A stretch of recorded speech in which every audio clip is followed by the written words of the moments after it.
त्यांनी भेट दिली, हेलिकॉप्टर सोडून दिलं आणि गोरगरिबांचा हा कैवारी शेतकऱ्यांमध्ये जाऊन बसला आणि चारा छावणीमध्ये कसं काय चाललंय, कसं किती चारा येतो, किती खायला घालतो.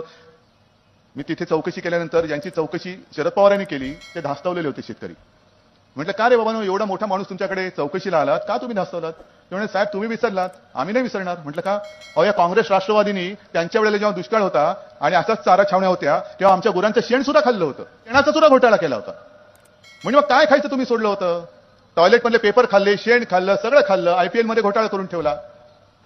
आणि हे सगळे घोटाळे बघितल्यानंतर तुम्हाला काय वाटतं? एक राजकारण्यांचा असा समज असतो की जनतेची स्मरणशक्ती कमी असते.